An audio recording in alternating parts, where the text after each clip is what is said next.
Welcome to WebSeriesOnFire.com, where talented filmmakers share their inspiring stories from concept to execution. And now, here is your host, Peter Papagiorgio. Welcome to WebSeriesOnFire.com. I'm your host, Peter Papagiorgio, and I'm going to be sharing the stories and journeys of the creators of the hottest new web series in the entertainment industry.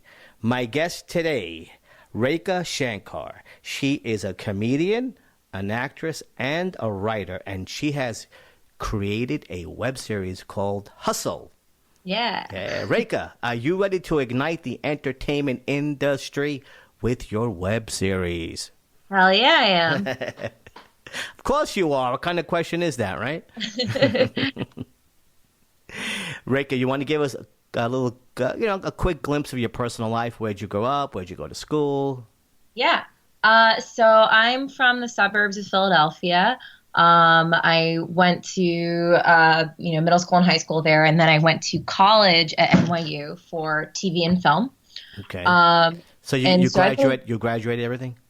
Yeah. I graduated NYU in 2011. Wow. And so I've been living in New York since 2007. Yeah. And so I thought I was kind of into TV in high school, so I took classes in my high school that semi-related to that, but there weren't very many, but I was lucky enough to have any at all. But I didn't think it was like a job.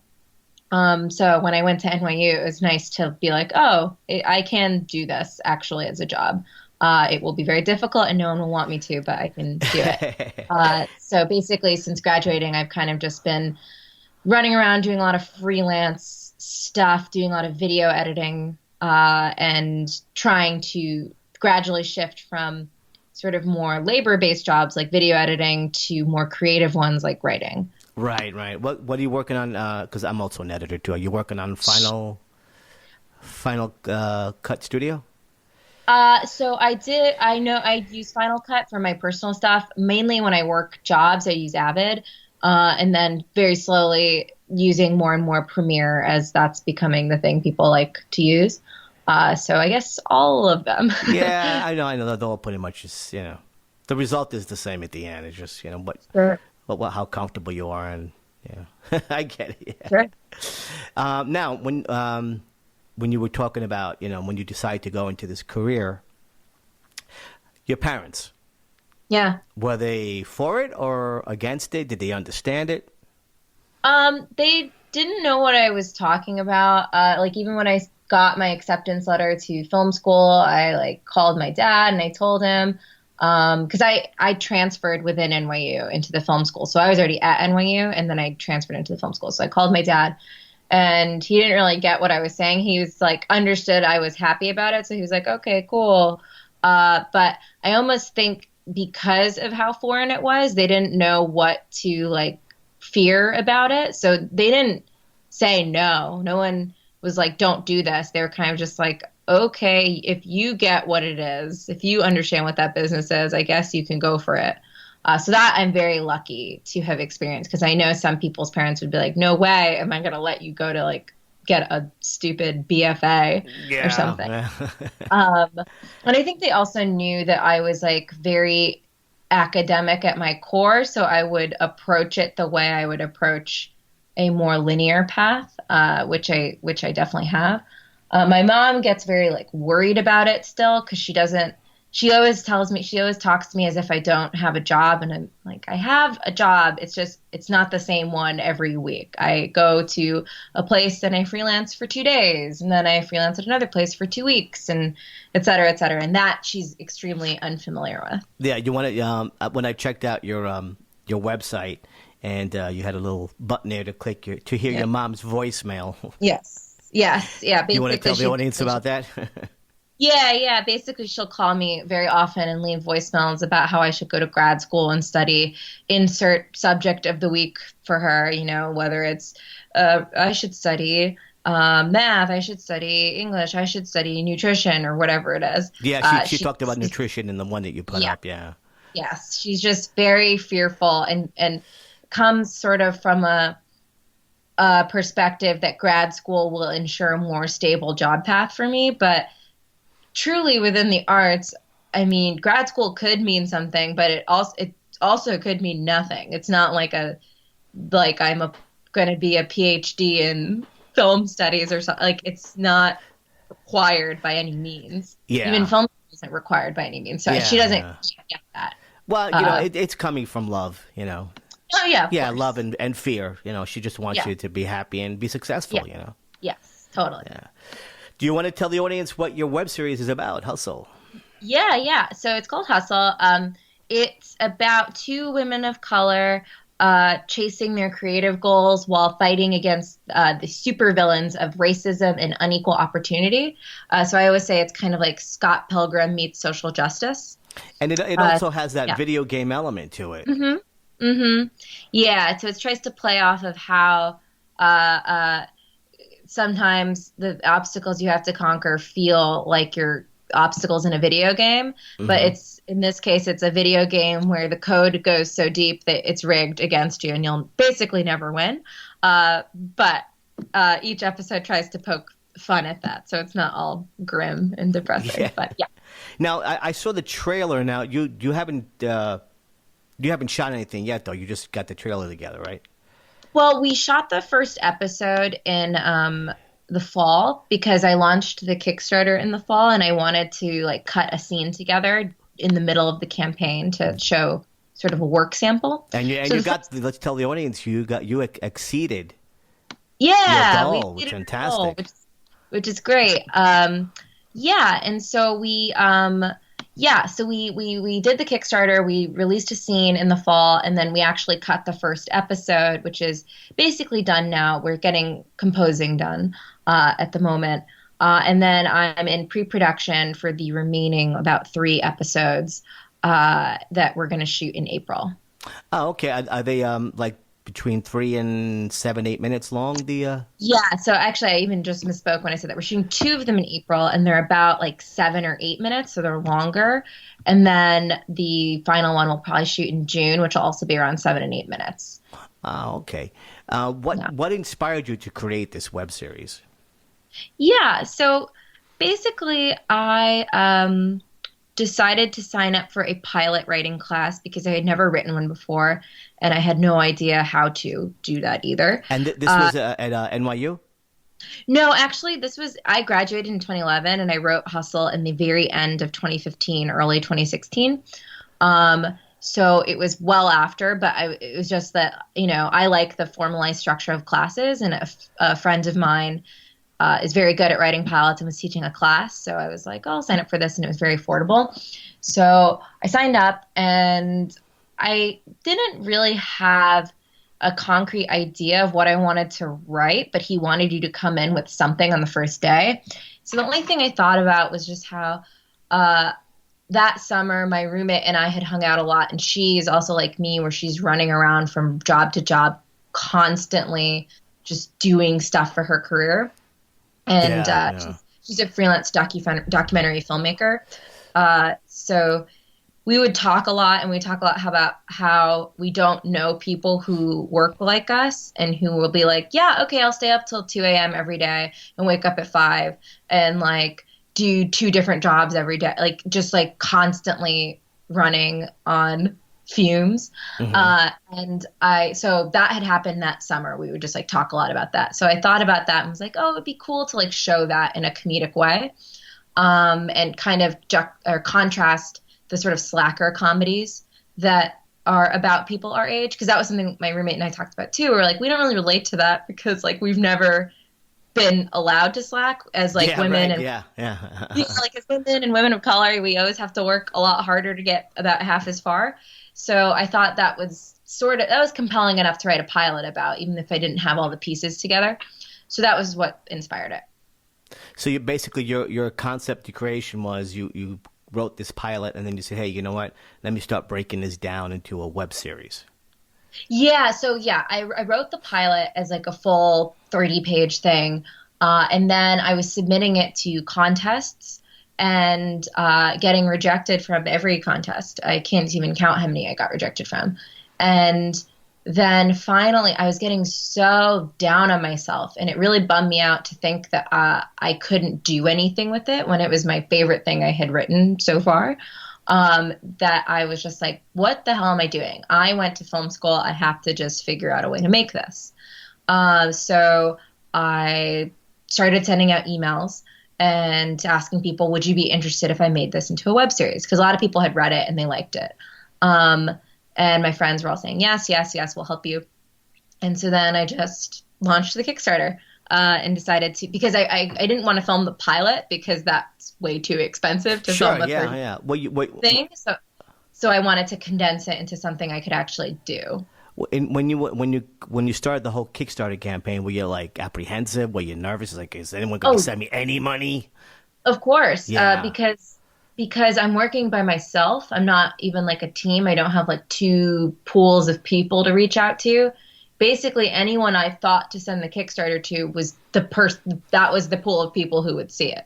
So I felt very sort of isolated and very much like, I felt very much like an island. Like, okay, I only have my contacts to go off of. I don't know how this could work. But I also like talked to the Kickstarter folks before I launched on like best practices and how to structure my rewards. Ah, okay. Got some advice on like good things to offer and pitfalls to sort of avoid, which definitely helped because I had never really done this by myself before. So it was definitely really, really stressful. I was constantly checking my phone. We ended up making it, which is great, but it's always like within the last like couple days, there's like all these statistics of when you make the most money in your Kickstarter, and it's always the very beginning and the very end. Oh man. So, very stressful for that middle, 25 days. Where did you shoot it in? Did you shoot it in Manhattan? Was it Manhattan? Was it Brooklyn or Queens? We shot it in Brooklyn. Okay, yeah. I wasn't sure because it kind of looked like Queens because I'm from Astoria, Queens. Oh, sure. Yeah. So I was like, cool. Did you have any obstacles when you were shooting? Like, did you lose locations? Did you get chased by cops? Did you have any funny stories? Well, the first episode went relatively smoothly because I only had two actors in it, me and my co-star.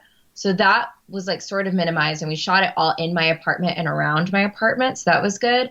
It was kind of a lot of taking chances of like, okay, I'm going to film in the subway station. I hope they let me. And they did, which was very nice. I had a guy, that had to wear a police badge, and I was very scared about that. So we filmed that very early in the morning because I'm like, I don't want anyone saying I'm impersonating a police officer. We have a camera. Did you have that badge that said city? Was it City of Nowhere? I think it says something. I don't know. It was my friend. It says City of Nowhere. I think it says something stupid on it if you look at it. So those things I was worried about. More so now that I'm in pre-production for the future episodes, am I encountering just like a complete shitstorm of stuff that keeps happening. I had scheduled all this stuff, and then my family had planned a trip to India ages ago. So I knew that was coming up, so I wanted to get stuff kind of buttoned up before I went, but I ended up getting a job application I had to apply for while I was in India, and then people kind of dropping out or changing dates with me in India, and then my DP, I had scheduled the locations and my DP could no longer do that date. And so I had to reschedule all of this right when I got back from India. And that was so here you are in India trying to relax and have a good time. And you're thinking about New York and your project. I was up. I was waking up at 3:30 in the morning and going to bed at midnight, basically. Yeah, oh my God. It's such a nightmare. But the storm has calmed a little, I hope, knock on wood. And so but producing just being your own producer is a nightmare. But unfortunately, especially when you're in it too. Especially when that's like another thing. If I could change anything, I would probably not put myself in the thing. As you're worried about your performance, it's like, what do we do now? I like. When we filmed the first episode, I was like, I didn't memorize any of these lines because I was cooking food for everybody the day before. That sounds like my wife did the same thing on her project too. Yeah. Yeah. It's so much stuff that you yourself by yourself have to do, even just running around getting all the props, and like it's so tiring. One thing definitely is, I mean, if you can't pay them, feed them well and they'll be happy.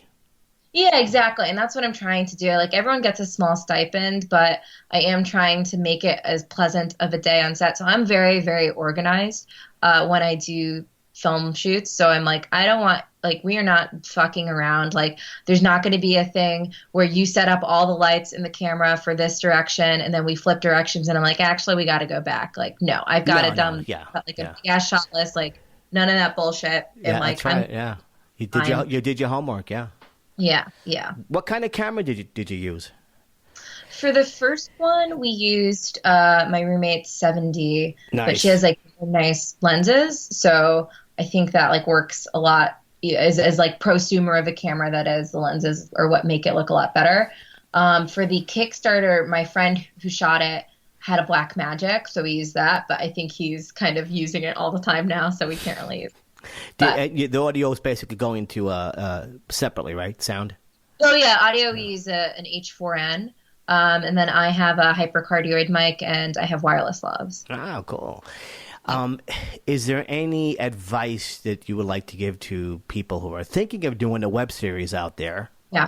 And, you know, things to avoid, obstacles, you know, it's like from your experience. Yeah, I would say, are they trying to like kickstart it, or are they trying to just do it with what they have? No, I would say just, you know, do it what they have, you know. And okay. if you have some Kickstarter advice too, that would be, you know, great for the audience too. Yeah, I would say if you're just doing it with resources that you already have, like, I would say do research, because not even because like you don't know enough or something, but you'll get ideas like, oh, maybe you could host an event to help fundraise, you know, or maybe you will research and find a resource that somebody used, and that will like be like, whoa, this was a cool location and this is actually near me. Maybe they would let me use it for super cheap too. You'll just like slowly absorb different filmmaking sort of tips and tricks. Because that's what I found super helpful during my research phase. I would just look up successful Kickstarters and what they did, and that was really helpful. So I'd say do some research, and then try to gather, like really rack your brain, and like don't be afraid to put up Facebook posts for like people that are interested. And here's the thing too, if people know you're serious and aren't going to fuck around with their time, you'd be surprised how many people are willing to help you. That's that true. Is something. Yeah. Like, I think it really does come down to how serious you look. If it's kind of like, yeah, we're going to be shooting, like for like 5 hours in like some park. I don't really have any, like if you just don't look like you're trying to be prepared and respectful of people's time, I don't know if it looks like people want to, I don't know if people will be like gravitated towards that. But if you're like, I'll get you in and out at these times, you'll get fed, or like, you know, it'll be so short you won't even need anything. Like it'll be an hour. Like if you can give people the confidence that you know what you're doing, even if you don't, people will be more likely to help. Yeah. And I think to like sell your project too, like, you know, if you can like I've been trying to get people interested to help me on set. And I think it's been helpful that I've had the first episode done, so you can see like, see, this looks good. I'm not like shooting on my iPhone in my bathroom or something. Yeah. We're not renting the most expensive equipment, but I'm not trying to give you something that you can't say, hey, I worked on this. Like I want you to have something that you can be happy that you helped on. So I think that's a big tip. And then for Kickstarter, I think same thing, do your research, like research campaigns that have worked and what worked for them. And maybe sometimes it doesn't really fit. Like, oh, they're making a board game and I'm making a web series. Like that's not going to work for me. But there are some little things that do. Like when I met with the Kickstarter folks, they were like, try to host like a live event because it will cost you very little. And if a lot of people buy that ticket, then you get that many rewards out in one go. And so I held a murder mystery from one of my rewards, and I got like 20 backers on that level. And it was a one-night event, and I didn't have to mail anything out.